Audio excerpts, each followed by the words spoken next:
chair for this session, Rabi Janpat. I am education at UKZN, and it's a huge privilege to introduce you to our presenters of today's seminar, which is titled Understanding Students, a Key to Systemic Success. Our leader in today's director of the Center for Teaching and Learning. Many of you will recognize the name Francois for his trailblazing work on SASE, the South African Surveys of Student Engagement, which he established in South Africa back in 2007. So currently the SASE project, which is sponsored by the Kresge Foundation, is operational in 19 institutions across the country.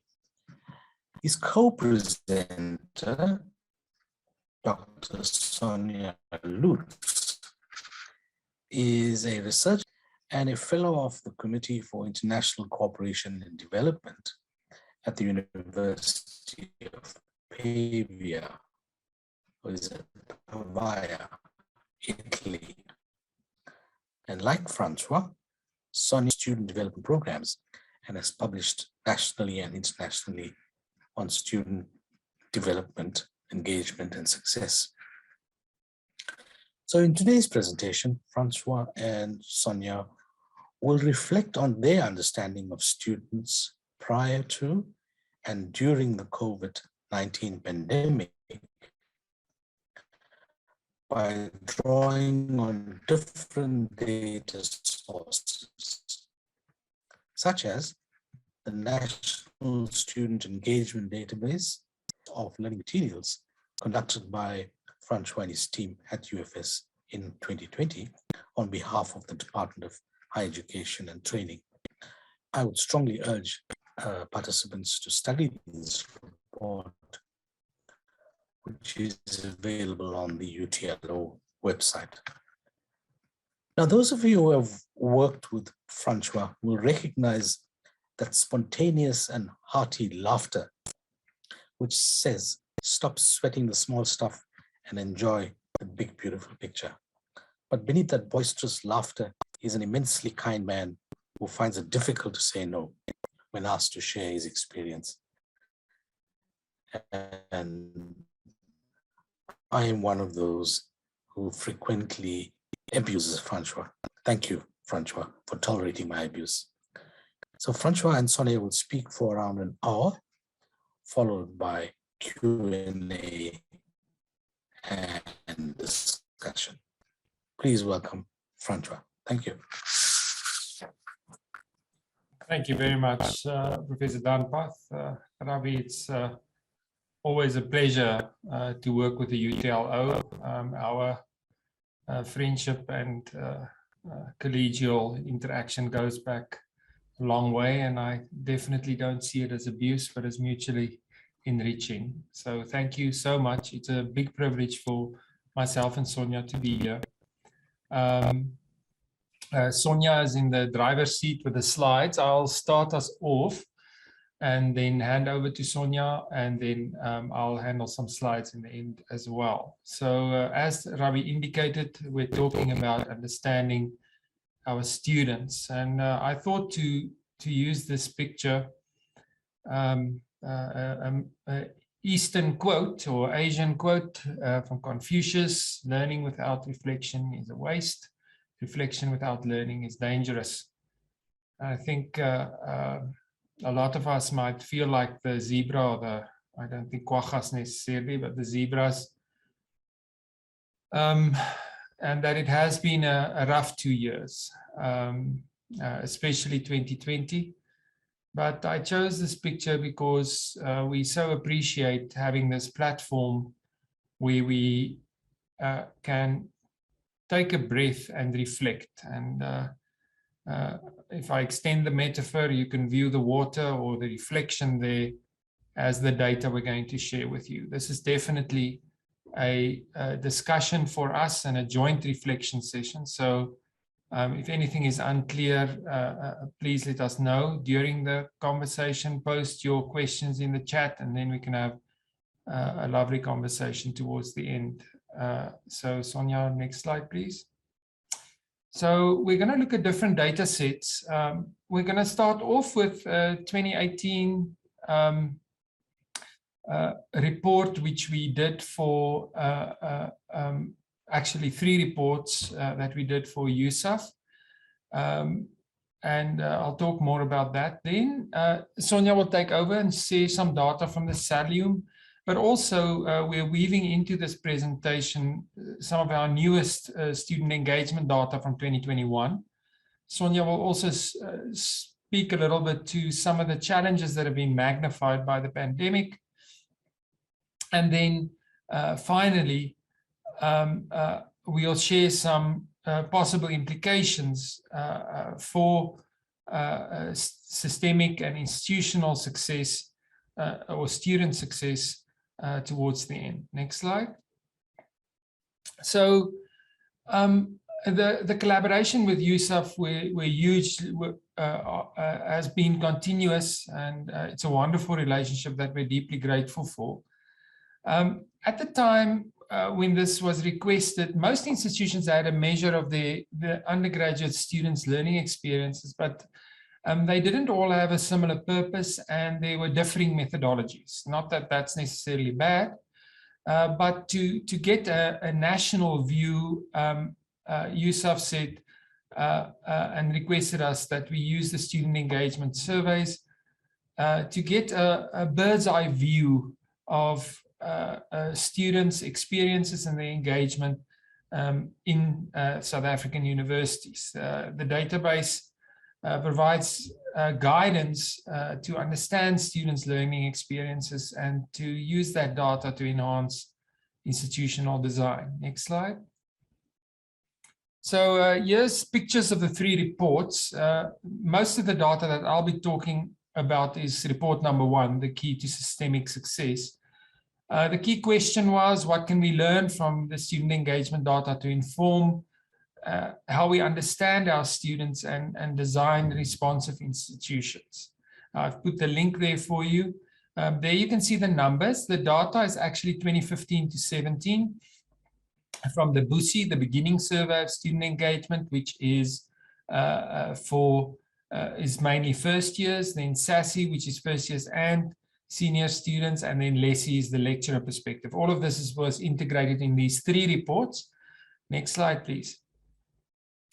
So one finding, which I think is important for us to reflect on, is what the generational status of our students are. Now, a dearly belated colleague, Brenda Leibowitz, in one meeting long ago said, all our students are first-year students. And I think if you look at these percentages, you could make that argument. But I think the reason we highlight this is that there needs to be intentional design around learning and teaching and support environments, keeping this in mind. These students have no one else to ask for advice about how to navigate higher education. And I don't know whether we pause enough around and look enough at the research on how to support first-gen students. There you see the percentages and the different typologies. I'm not going to talk to each of them. Next slide, please. So a next point that I want to highlight is how we see differences in the ages of our students. Now, if you look at the top left, you'll see traditional universities. You can see also the blue is 18 to 19, red is 20 to 21, and gray is 22 and above. So you can see in the sciences in traditional universities, quite a large percentage are 18 to 19-year-olds. But in humanities and education, that starts to change. And if you look at comprehensive institutions, you see a similar pattern for humanities and education. And in UOTs, also around business management, the general message that this data gives us is our students are older. Now, we might want to ask why. Is that because they're finishing school later, they had to stop out during school for various reasons? Or is it because between school and university, they had to work to make money to be able to register? Whatever the reason, it's vital that we think differently about who sits in front of us in terms of life experience. If it's been a couple of years since they've been in school, unlearning of study methods might have taken place. Mathematical skills might have become less sharp. So a very important data point to consider. Next. You can see here in terms of aspirations, and we give you the 2018 data versus 2021, our students still have high aspirations. Interestingly, you see in the 2021 sample a slight decline in the postgraduate aspirations. One might venture reasons for this as being that people have become very realistic about the demands of postgraduate research, especially financially, and that there isn't enough bursaries for that. So an interesting change that we've seen over time. This slide is the first of 4 that relates to how we view our students and whether we take a deficit or an asset-based view of our students. Here you can see the different types of writing that students say they've been exposed to in their school experience. And you can see there's a wide range here. And I know some of you will go, well, an essay in one school is not similar as the essay in another school. That might be true, but the fact is that you have a base from which to work. None of these students have, of course, been educated in academic reading and writing, because I don't know of a secondary school in South Africa that actually teaches academic reading and writing. It's a very specialized skill that belongs in higher education. So that's the first asset-based point. Next one. Reflective and integrative learning. Look here at the differences between 2018, 2021, how things are similar but yet different.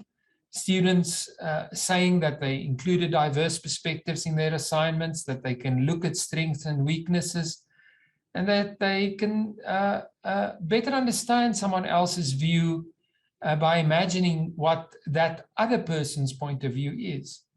Again, what does this mean in terms of design of where you pitch academic writing support? If you come in and you make as if it's the first time students are hearing about strength and weakness comparisons, you're going to offend the students, decrease their motivation.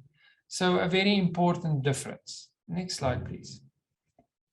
Here we see, in terms of learning strategies, how students have done reading and reflection. They have taken some notes, they've summarized, and they have had to change their learning strategies for different subjects and modules. Now, some of you might go, "Duh, we know this," but do you intentionally think about this and how what you offer in a first-year experience course, for example, links, and that you link with your students and say, well, you might have changed your summaries when you were at school between different subjects. At university, the volume of work is significantly different, which means your study strategies need to be overhauled, as well as your note-taking. And that's why we're teaching you this in the FYE module, for example. Next. This is the different scales on the BUSI, the beginning survey of student engagement. And you can see we have before 2020 and the 2020 students. Now, again, you will see small differences. I want to caution you to dismiss them. This is national averages. Things need to change quite a lot for there to be any difference in general. You have to work very hard in your own institution if you want to change an indicator using the student engagement surveys. You have to be very focused. But you can see expectations around quantitative reasoning, learning strategies, collaborative learning, very similar. look there, a slight decrease in the expectation of student-staff interaction. Is that because of COVID? Discussions with diverse others. The academic perseverance is very interesting to us. That has been a very stable measure and fairly consistent over the years, but we see here a slight decline and a slight increase of expectation of academic difficulty. Now, how do we understand that? Could that be because so many students are hearing in the media, for me, irresponsible terms like a lost generation or this generation from COVID is behind, that our students are less confident and need to be motivated and affirmed that they can succeed if they apply the right effective educational behaviors. You can see our students are a little bit less sure of their preparation, right? And they still want the campus support. Next slide. So to summarize this recap of 2018, the aim here and the aim of our reflection today is to think about how things have changed, how they've stayed the same, and think deeply about where our students are at the moment. To highlight the points again for you, our student profiles are diverse. There is no such thing as a typical or traditional student in your class, especially if you just use the age lens, forget about any other diversity indicator. Our students do have a positive attitude towards their studies. They are optimistic to succeed, but it looks like 2020, 2021 matrics students might be a little bit unsure of themselves. They still have high aspirations, and if we look, we didn't share the data here. They indicate that they want to work hard. They are familiar with reading and writing assignments and using some learning strategies, but at school level. So they need to be supported to adapt them to higher education. They do know what diverse perspectives are, and they can apply and evaluate themselves to some extent. And it's very, very important, therefore, that we use data not to take a stereotypical deficit view of our students, especially those students that have gone through schooling during the pandemic. We have to affirm them.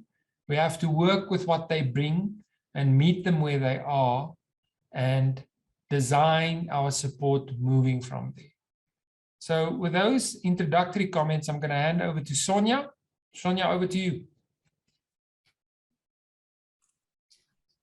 Thanks, Francois. Let me just get my settings right here. Let me just check. Am I audible, Luiso? Yes, you are. Okay, thank you. Okay, so as we saw from Francois' presentation, or the initial part of the presentation, is that not a lot has changed in terms of what we said in the 2018 reports and what we are seeing in the more recent, the updated BUSI data. So what I'm going to be sharing with you now is data from 2020. What do we know about the last 2 years of students' experiences? So we draw from different data sources. The first one is the Solemn survey that we did with the Department of Higher Education and Training in 2020. So this was focused, I'll explain what it was focused on in a second. We're also going to be drawing on the SASSI data, the South African Survey of Student Engagement, that we did at the end of last year in about 12 institutions.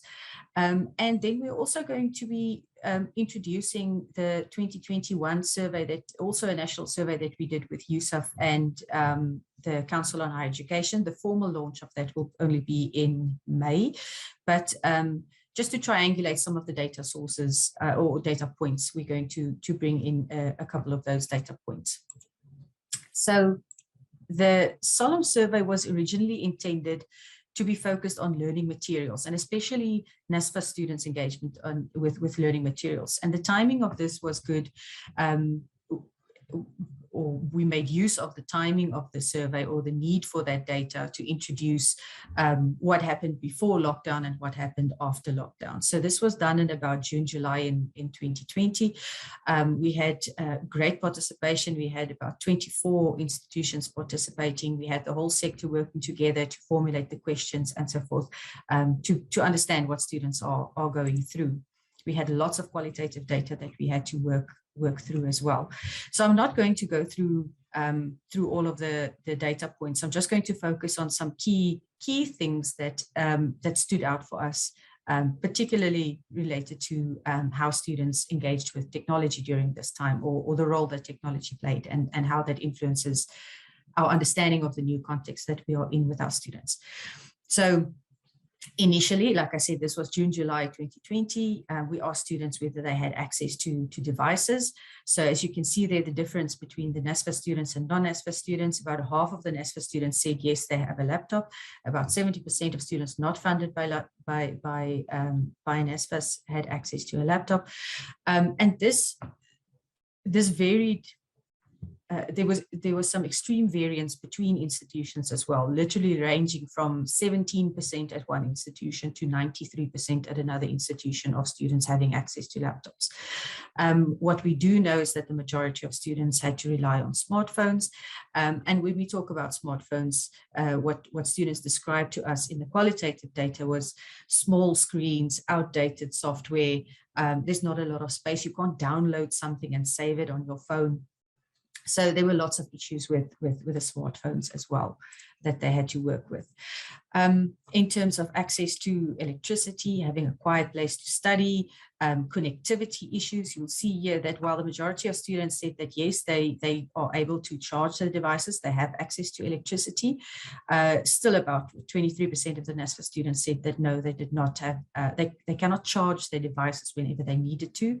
Only 40% of the NSFAS students said that they had a quiet place to study.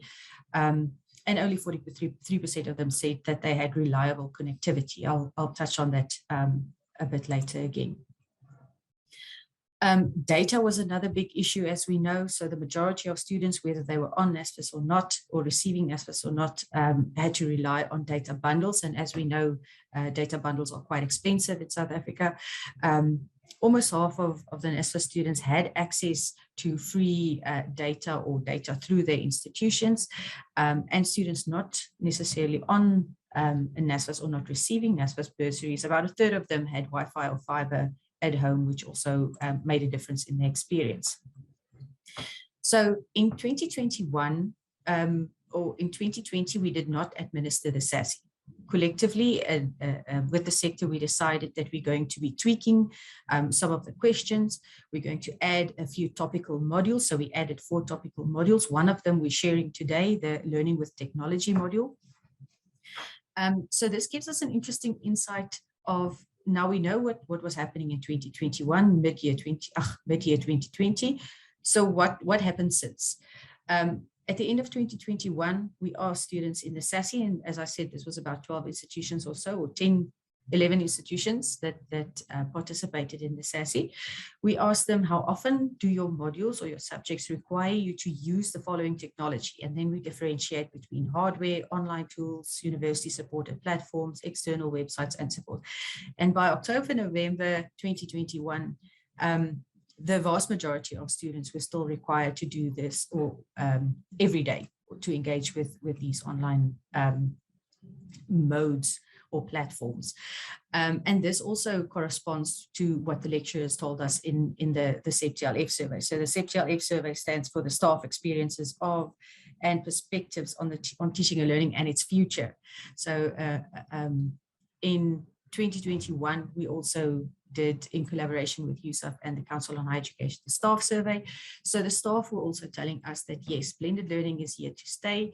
It was a massive adaptation in 2020, and there were lots of challenges, but they prefer that the blended environment stays. So as you can see, even late last year, on a daily basis, students were expected to engage with different forms of technology. We also asked in the SASE as part of the Learning with Technology module, how much does your institution emphasize the following? So the first one is teaching with technologies. As you can see, the 87% of students said yes, this is quite a bit or very much that my institution emphasizes teaching with technology. The other three has to do with support. So to what extent does your institution provide technology to help you learn? Do they teach you how to use that available technologies, and do they provide support to assist you? So for the most part, between 70 and 80% or so students say yes, this happens quite a bit or very much. But particularly in the support, there's about almost 30% of students that said no, this does not happen. This does not, or very little or some support is given to assist with technology. Back to the solemn in 2020, we asked students, I would be a more successful student if I were better trained in, and then we gave them a whole list of scenarios or skills related to digital learning and teaching. And as you can see there, up to 90% of students said, I need help, or I need to be trained in how to best make use of the library and its resources, how to ethically engage with academic material. And I'll show you a data point in a minute from the lecturer's point of view, where this also was a strong issue in terms of dishonesty and things like that, that was prevalent now during 2020 and 2021. So students acknowledge that, yes, I need help, how to ethically engage with academic material. Microsoft Office, the Microsoft Office package. So we all assume sometimes that students come in, they grow up with digital devices, things like that. So we assume that they are digitally literate, but they might be with TikTok and videos and things like that, but not necessarily with software or hardware or the systems that we use to advance learning and teaching. So there's a lot of recognition from students that they need support in working with technology. So in 2021, we asked a similar question in the SASE in the topical module. We said, during the current academic year, to what extent has your skill level in the following technologies been improved?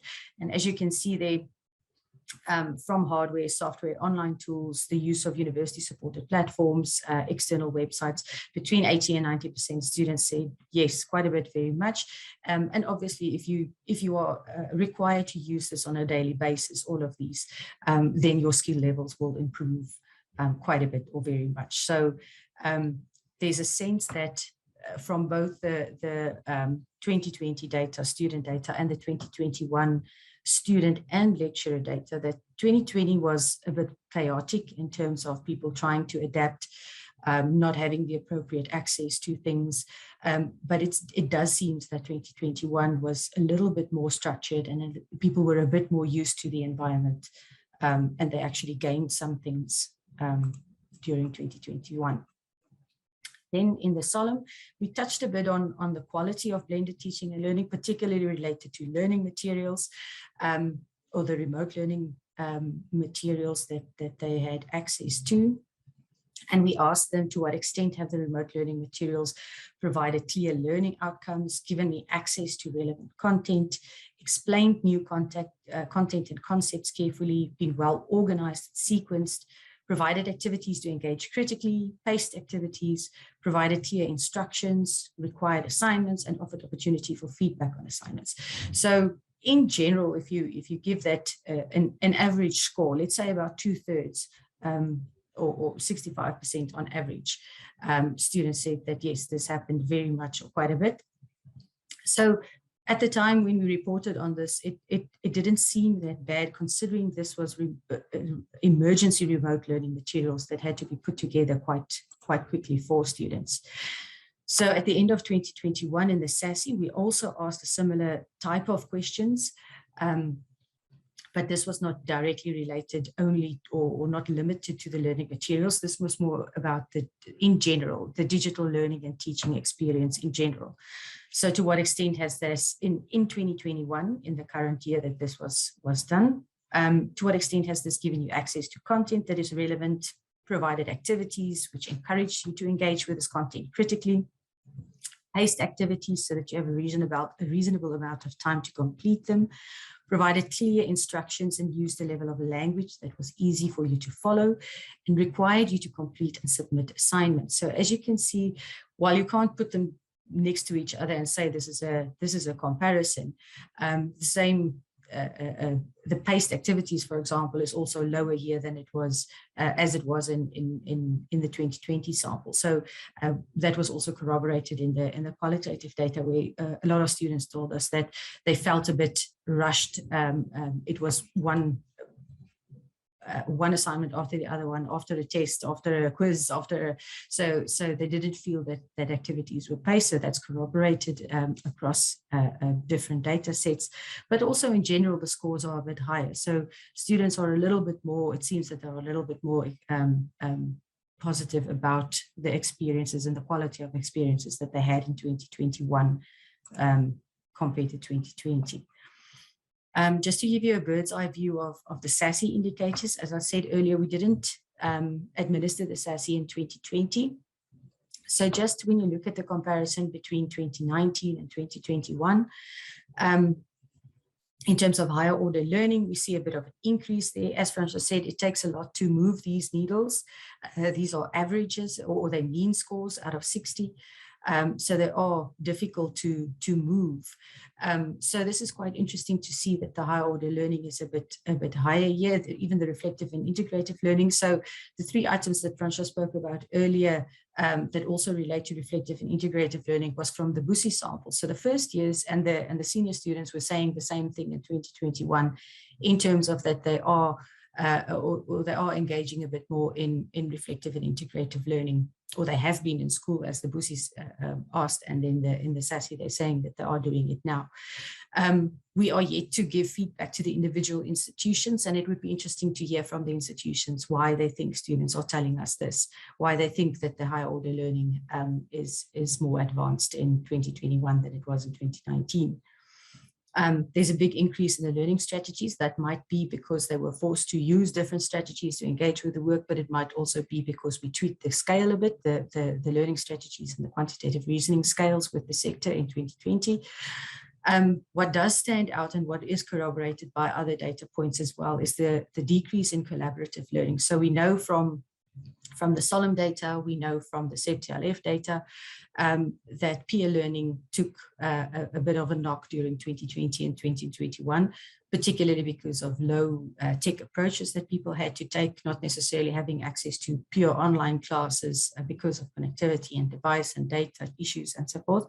So the lack of peer learning, if we do move to a more, or as we are moving towards a more blended learning or a more integrated teaching and learning environment, it would be important to focus on how are we going to boost peer learning in this context as well, because the collaborative learning and the discussions with others seem to have declined quite a bit between these 2 years.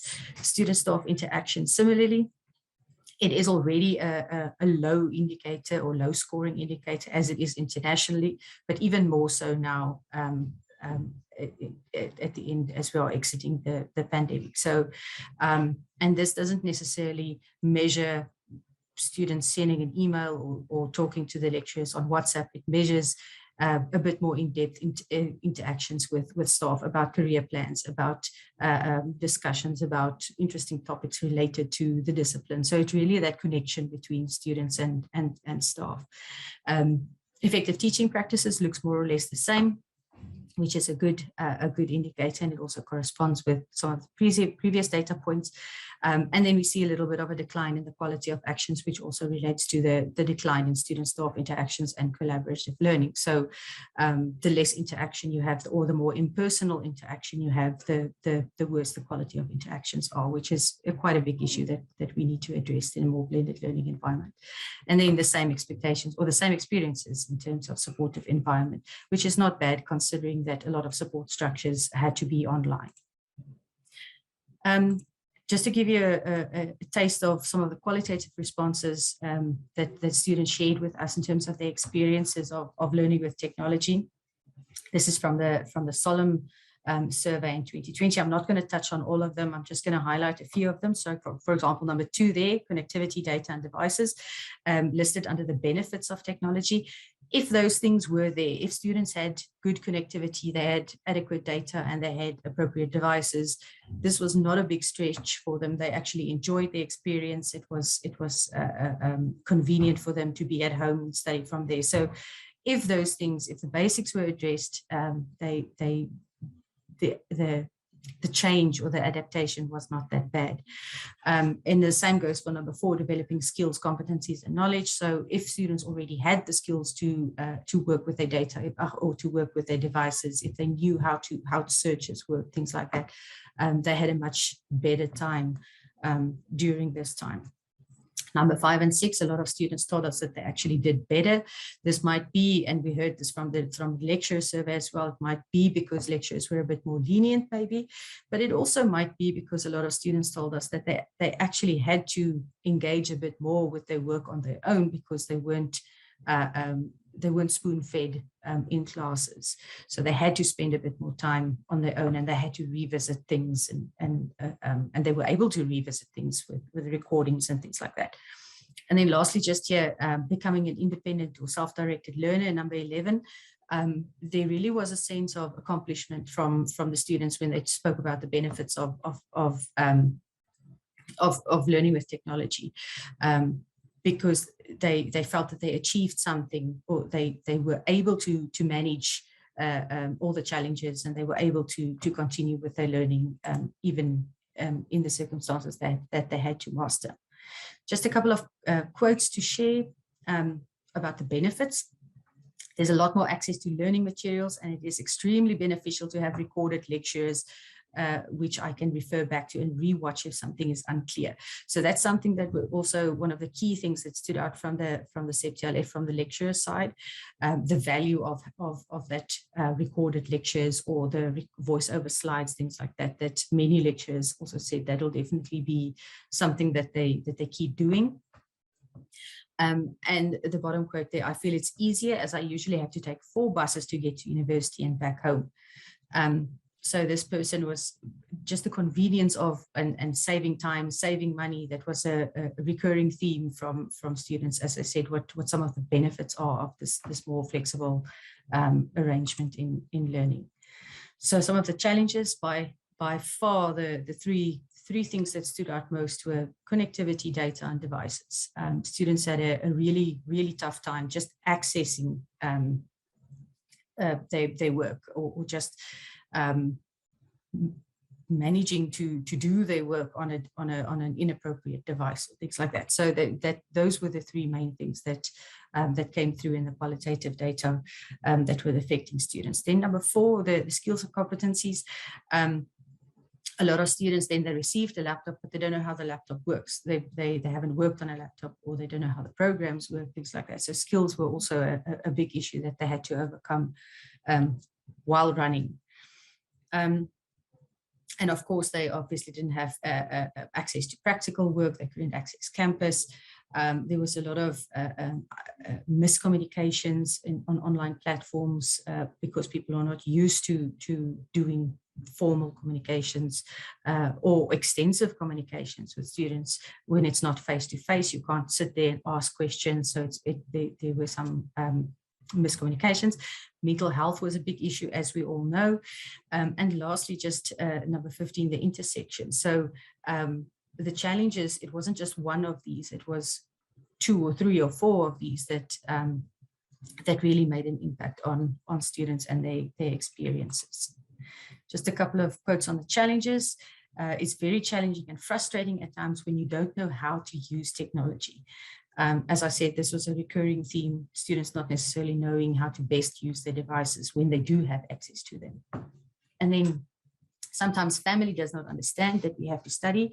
They call us while in the middle of a test to go and fetch water, and they wanted the money we use for bundles for us to buy food or to pay something. So an inconducive environment to study in was also a big issue for our students during this time.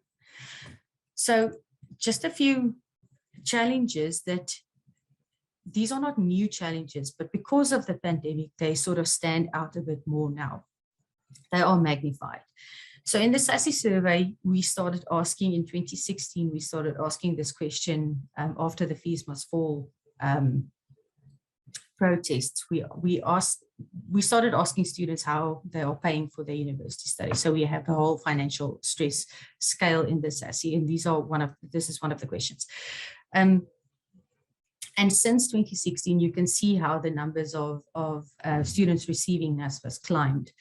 But this is the biggest gap so far, and it might be a sampling thing, but it is a trend to see how the numbers go up since 2016. So between 2019 and 2021, we see a massive increase in students who are receiving NSFAS funding. And the positive thing about this is the massive drop in the pressure that it puts on parents to provide for their children for university. But as it's been happening on our campus specifically now this past couple of weeks and in the beginning of the year, as it has been happening around the country, NSFAS administration is delayed, or they're not paying out to students. Students are getting frustrated, they're hungry, they're not receiving their funds, and that causes disruptions as well.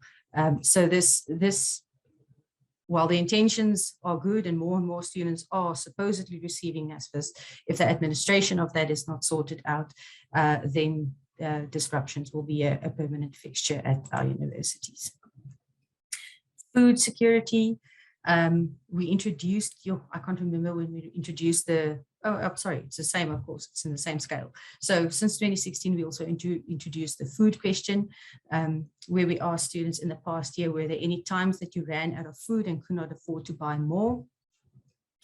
And over the years, we do see a decline in the number of students that indicate every day and most days. But as you can see here, between 2019 and the 2021 sample, and this might be because of challenges at home with parents also losing jobs or difficulties there. It might also be because students were not on campus and directly receiving the support or the food support that they normally would have received. But we can see an increase in the food insecurity as well in the SASSI data, where there was 35% of students in 2019 saying that this has never had this in the whole year, this has never happened to them. There were only 25% saying that in 2021. Just a couple of data points from the lecturer's point of view in 2021. We asked lecturers to give us an indication of what are the main challenges that they were experiencing during remote teaching and learning. And as you can see here, the top three are a lack of students' engagement or participation, students not having access to the necessary resources or infrastructure, and then keeping up with my research. So for the first one, the lack of students' engagement and participation, obviously this has to do with the second one, the infrastructure not being there. As I said earlier, from the student side, this was also the biggest frustration, connectivity, not being able to access. But the engagement and participation also took a different angle in terms of even when they managed to get students in a room, there wasn't a lot of interaction. So the actual engagement between students and lecturers was also an issue. And then what are the biggest concerns regarding remote teaching and learning? Lecturers were saying, once again, limited students' access to resources and infrastructure, especially in terms of equity and equality. A lot of the lecturers also reflected on they never realized the inequality that was in their classrooms. And this just manifested, or this was just really magnified during this time. The haves and the have-nots, the students who could easily access things, and the other students who struggled or who just did not have access. Then academic dishonesty and online assessment was also a big thing, a big challenge for lecturers. And as we saw earlier, even from the student side, the students also acknowledged that they need support on how to ethically engage with materials. So dishonesty was also a big issue. And then, of course, the diminished quality of my interaction with students. Many lecturers were saying that it's horrible when your students are only numbers. You don't see their faces. And it's the same the other way around. So there was a bit of a disconnect between the lecturers and the students. Okay, and I think that's my story with the data. I'll hand over to Francois to talk about the implications. Thank you, Sonja. So colleagues, we've sort of held up the data mirror or components of a data mirror. And now we want to reflect on some of the implications from this. Slide, please. So the first one is basic learning infrastructure is critical. Wherever you can advocate and wherever you can request, we have to get the basic learning infrastructure, data, devices, and connectivity right. It's heartening to see that there's now a larger spectrum available, especially for corporates. We hope that will translate into better access, especially for our rural students to the internet. Of course, data prices need to come down. More flexibility in the learning environment is going to become the norm, which makes this basic learning infrastructure even more important. And as for our lower socioeconomic students, or that come from lower socioeconomic circumstances, and as you can see from the financial stress scale, a lot more students using NSFAS. Students are hungrier. You need to think very carefully about how important that infrastructure is. I think it's also important the perspective that we take here.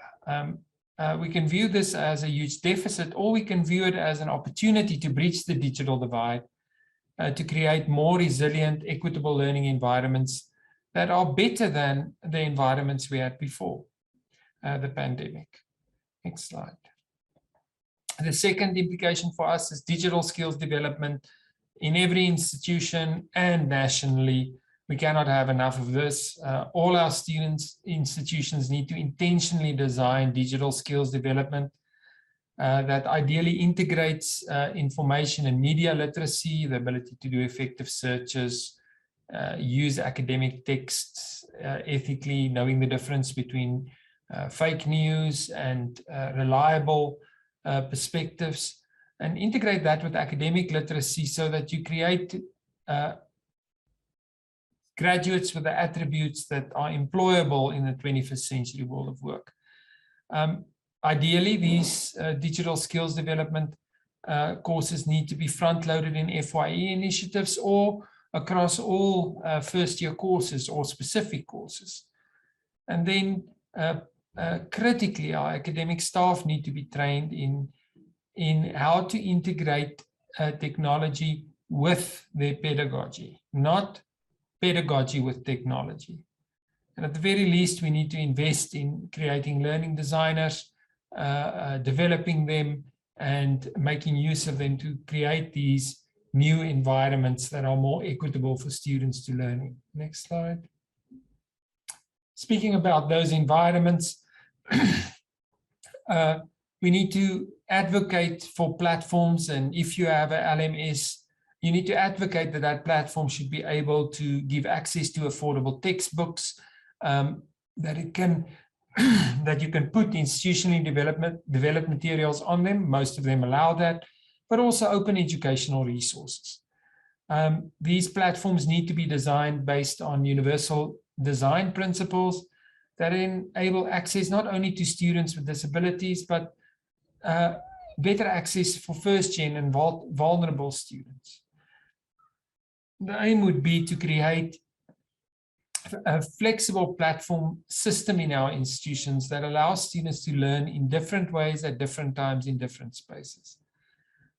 And these flexible platforms can also help to create more resilient systems and institutions. I think in public higher education, we've become very aware and used to disruptions for, in the majority of cases, very legitimate reasons. And that if you have a flexible learning system and your pedagogy allows that flexibility, you are able to continue the academic project and also to help students that are disrupted to stay on track, and that one creates stability in the academic year. Next slide.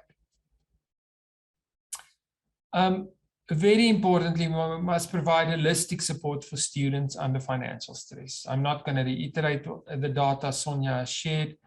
NSFAS and that NSFAS systems need to be enhanced, and it needs to be paid out because it supports so many students in our system, and therefore is vital for the survival of the system. Institutions need to support students with to navigate the financial stresses by providing financial literacy and management skills courses, typically part of FYE. There shouldn't be an assumption that students know how to manage their money. We have got that court case of the one student. I don't think that's necessarily such a good example, but coupled to that, we then need to think from a holistic support perspective. I've given a couple of suggestions here. Should our feeding schemes and nutritional education be enhanced at university level? How can we scale academic advising, socio-emotional support? Do we need to think more creatively about reaching out to the parents of first-gen students so that they understand what the true costs of a university degree is and the demands of that university education? Next slide. Finally, this is a moment, if we reflect together, to be creative and reimagine and focus on creating quality, engaging learning and teaching experiences and environments for our students. We need to think about how learning and teaching can be enhanced by creating innovative blends. What do I mean by that? We saw from the Salium data, students love the fact that they can pause their lecture and rewind them. Now, if you think about the typical first-year courses is about learning the disciplinary language and getting to know disciplinary knowledge or epistemological access. It's basically a no-brainer that online courses might be much, much better than lecturers ever were, because every new term I learn in psychology or sociology or chemistry is a new term in English. And if I'm a second, third, fourth language speaker of English, the ability to pause and re-listen to my lecturer helps me to learn. We'll have to think creatively about what face-to-face is used for. The sort of commonsensical one is, of course, lab work, hospital rounds, teaching practice. But can we creatively use our face-to-face session to develop higher order skills by creating authentic problem-based learning experiences? You do not have to have 12 or 14 lectures. You can have online lectures combined with, for example, tutorials or lectures that help students with difficult content. I want to end with these two quotes, some wisdom from the continent. There can be no peace without understanding. I think for many of us that have had to experience the difficulties and the heartache of our students who are desperate for their funding, we can understand that it's so critical for them, and especially for first-generation students who often feel, according to literature and our own work in South Africa, feel alone and are scared that there's nobody that cares and wants to help me. My hope for all of us is that we listen to Madiba, in that the choices we make will reflect our hopes and not our fears.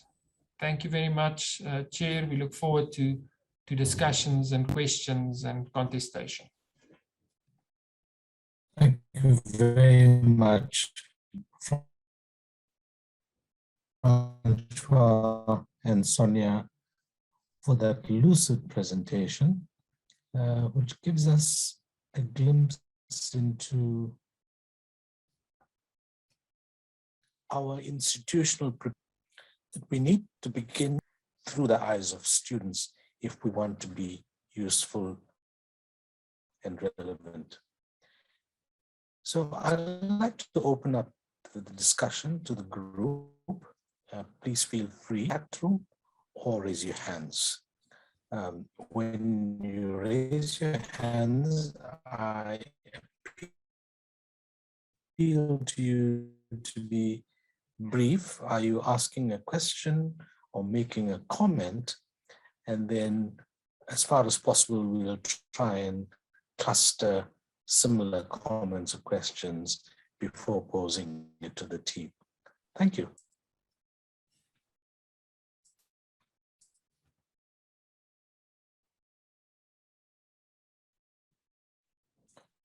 Go ahead.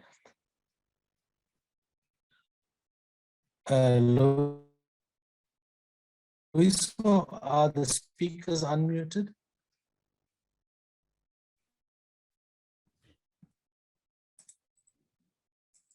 While we wait to make a comment. Right, the UTLO team, please sort out the connectivity problem. Give access to all 56 participants, at least audio access, if not visual access.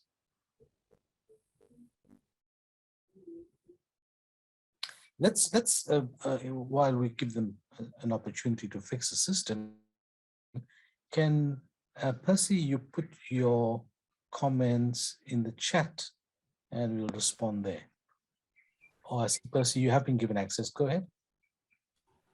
Good afternoon, and thanks, colleagues. So my question is regarding the analysis of the data.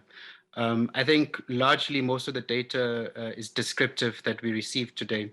I'm wondering if the colleagues and the team are thinking of pushing the data and looking at relationships, correlation, relationships between these variables that they identify, and maybe using predictive models to see what happens when you combine a number of variables together to see what the outcome is, because I think that would also help us as institutions to find better responses to these problems. But I also think it would offer a greater opportunity for universities at local level to conduct their own studies using what we have at a national level, and see if these predictive models that we create at a national level really do work at the institutional level as well. Ravi, if I can maybe come in. Thank you. Please go ahead, Francois. Thank you. Percy, thank you so much. It's wonderful to hear that question. Great question. Yes, we do a lot of predictive work, especially in the University of the Free State context. We also welcome if colleagues want to collaborate and work with the student engagement data. We are, however, bound contractually to be very careful to first get institutions' permission. But if we anonymize that data, we can look at those trends, and we do. Sonja, I don't know whether you want to add something there as well. Yeah, maybe just to echo what you've been saying. Yes, we do a lot of predictive modeling. We do mix and match data sets. So we do use a lot of the data that we presented today, for example, with institutional data, in order to do predictive modeling and to build algorithms and things like that. But yeah, as Francois said, if you've got any particular ideas, or if you're doing things with your own institutional data and you want to correspond with us, if we want to do, or to see if we want to do that on the national data, you're very welcome to contact us. Most encouraging, and particularly your offer to make the raw data available, of course, in an anonymized format. Thank you for that. There's several comments of gratitude in the chat. Thank you for the insightful presentation. Incredibly insightful, much to consider, and so on. I'd like to take other comments or probes or questions from the group. Thank you. Thank you very much. Yes, go ahead, Musa. Thank you very much for the presentation. I read the Department of Higher Education's, I think it was a 2018 report indicating that one of the reasons there is low throughput in tertiary education institutions is because the students that they receive are not ready for higher education. The point, the inability of the schools to prepare adequately students for university education, where they have to work independently, they have to have that resilience, they have to have all those qualities which ensure success at in higher education institutions. From the data you have just presented, what would be your comment regarding the readiness of the students that you interacted with, and as far as participating competently in university, in higher education is concerned? Thank you. Did you get the Francois? Yeah, I did. Thank you. Sarah, thank you for that question. You know, I was just in another meeting where so I feel like I'm repeating myself today, but you know that even Plato complained about the quality of his students, and he had the first university in the world, or let's say the Western world. There might have been in other parts of the world where the university concept started even earlier. I think it is not very helpful to have a deficit view of students. We have a moral obligation and an ethical obligation to teach the students who are in front of us. Now, you as an institution, you can choose to design for different students than those that are in front of us. But I believe then you betray the public trust. If you're on a public higher education institution, you actually abuse taxpayers' money. We have to meet our students where they are. It's nobody's fault, and they couldn't. I'm not aware that they found the culprit that created COVID yet. That the pandemic happened. I do not ascribe to the deficit view of our students. Our students come from very diverse backgrounds, some of them from tremendously privileged schools, regardless of their race. The distinctions for me are more socioeconomic these days.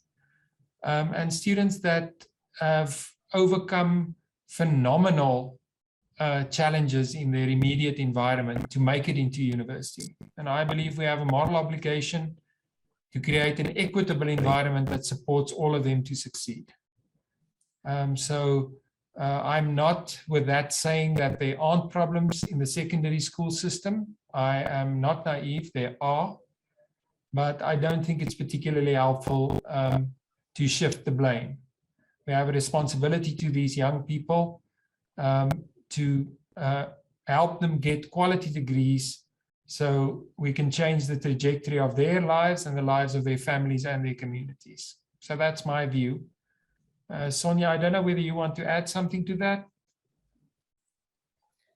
Yeah, exactly like you said, it's very much a language thing as well.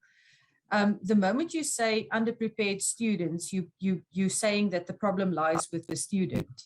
It's not the student who chose to be in an under-resourced school or in a system that did not teach them well or prepare them well. It's not the student's fault.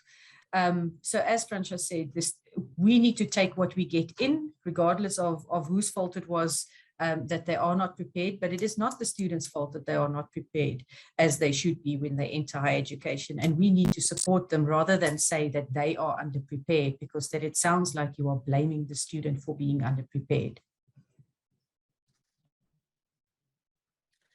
Thank you, Sonja. Thank you, Francois. I think I in particular appreciate students, particularly when you consider that students come with agency, individual agency. And it's our responsibility to activate that agency, to serve as catalysts, to enable them to coming in. And this is why I have a problem with the quintile ranking as a proxy for student ability. It is not.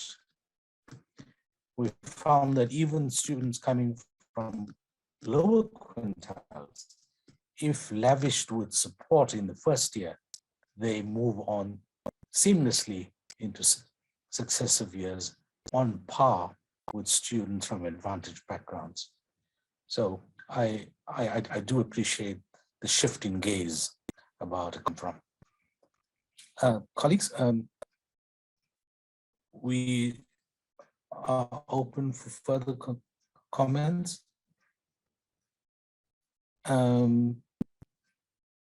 There's some in the chat, Francois. Yeah, I saw Christelle de Beer's question about if learning design and user experience design world, we will be influenced by the information. There are so many variables to consider. I think Situ Nguna gave a very good answer there. You know, we have universal design learning principles that the most beautiful metaphor, or maybe beautiful is the wrong word, but descriptive metaphor is if you design for the margins, because sometimes our students with disability found themselves on the margins. If you design for the margins, everybody in between is included. So I think there is an answer there. In terms of, I don't offer, there are definitely communities and communities and forums for students with disabilities. I just don't have them offhand, but I can talk to our Center for Universal Access and students with disabilities to get that information, and I can share it certainly. Thank you for that, Francois. We look forward to that. If you do find the information, we'll share it on your behalf with this grouping. Thanks for that. Colleagues, it seems like you are happy with what you heard. And if there's no, then I seek your permission in bringing the session to a close. But before I do that, let me give the last words to Francois and Sonja.